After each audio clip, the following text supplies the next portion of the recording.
मुरादाबाद से समाजवादी पार्टी की सांसद रुचि वीरा ने अपनी ही पार्टी के कुछ नेताओं पर गंभीर आरोप लगाए हैं। उन्होंने कहा कि उन्हें पीडीए बैठक में नहीं बुलाया गया, जिससे न केवल उनका बल्कि एक महिला जनप्रतिनिधि का भी अपमान हुआ। उन्होंने कहा कि पार्टी के अंदर मौजूद जयचंदों को चिन्हित कर उनके खिलाफ कार्रवाई की जानी चाहिए। रुचि वीरा ने कहा कि उनकी नाराजगी समाजवादी पार्टी से नहीं बल्कि उन नेताओं से है जो पार्टी में गुटबाजी कर रही हैं और पीडीए को कमजोर करने का काम कर रहे हैं। उन्होंने कहा कि राष्ट्रीय अध्यक्ष अखिलेश यादव को ऐसे लोगों की पहचान कर उनके खिलाफ कड़ी कार्रवाई करनी चाहिए। सपा सांसद ने कहा कि उन्हें पीडीए बैठक में आमंत्रित नहीं किया गया और कार्यक्रम के पोस्टर और बैनरों में उनकी तस्वीर तक नहीं लगाई गई। इससे बीजेपी नेताओं को बयानबाजी करने का मौका मिल गया। इसके साथ ही उन्होंने कहा कि अगर वह बैठक में शामिल होती तो पीडीए को और मजबूती मिलती। साथ ही उन्होंने कहा कि इस पूरे मामले की शिकायत वे खुद समाजवादी पार्टी के राष्ट्रीय अध्यक्ष अखिलेश यादव से करेंगी। रुचि वीरा ने यह भी कहा कि अब तक पार्टी के किसी नेता या पदाधिकारी ने उनसे इस मामले में संपर्क नहीं किया और न ही कोई जानकारी ली। उन्होंने उम्मीद जताई है कि अखिलेश इस मामले का संज्ञान लेकर उचित कार्रवाई करेंगे।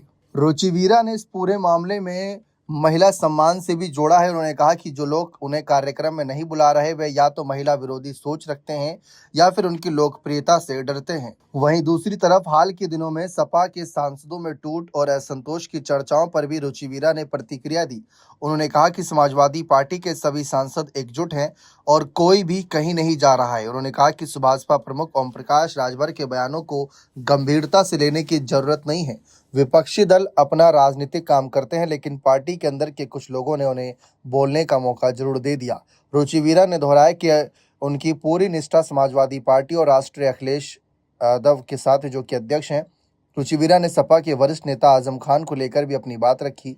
उन्होंने कहा कि वे पहले भी आजम खान की करीबी और शुभचिंतक थीं और आज भी हैं। उन्होंने कहा कि जब आजम खान जेल से बाहर आएंगे तो वे उनसे मिलने जरूर जाएंगी। फिलहाल वे उनसे मिलने इसलिए नहीं गई क्योंकि उन्हें लगता है कि इससे उनकी परेशानी बढ़ सकती है। रुचि वीरा ने अयोध्या के राम मंदिर से जुड़े कथित सोना चांदी घोटाले के आरोपों पर भी प्रतिक्रिया दी। उन्होंने कहा कि राम मंदिर के प्रबंधन से जुड़े लोग ही जयचंद और सोने चांदी के शिलाओं में गड़बड़ी कर रहे हैं, जिससे देशवासियों की भावनाएं आहत हो रही हैं। उन्होंने आशंका जताई कि यदि सैकड़ों करोड़ों रुपए मूल्य की सोने चांदी की शिलाओं की चोरी हुई है तो उस धन का दुरुपयोग भी किया जा सकता है। उन्होंने कहा कि इस पूरे मामले का संज्ञान सुप्रीम कोर्ट को लेना चाहिए। सपा सांसद ने कहा कि उत्तर प्रदेश की अयोध्या नगरी पर दूसरे राज्य के लोगों का कब्जा हो। साथ ही उन्होंने कहा कि इस विषय पर भी ध्यान देने की जरूरत है क्योंकि इससे उत्तर प्रदेश के लोगों की भावनाएं प्रभावित हो रही हैं। उन्होंने कहा कि पूरे मामले की निष्पक्ष जांच होनी चाहिए और यदि कोई गड़बड़ी हुई है तो जिम्मेदार लोगों पर कार्रवाई होनी चाहिए। बने रहिए चैनल के साथ। बहुत बहुत शुक्रिया।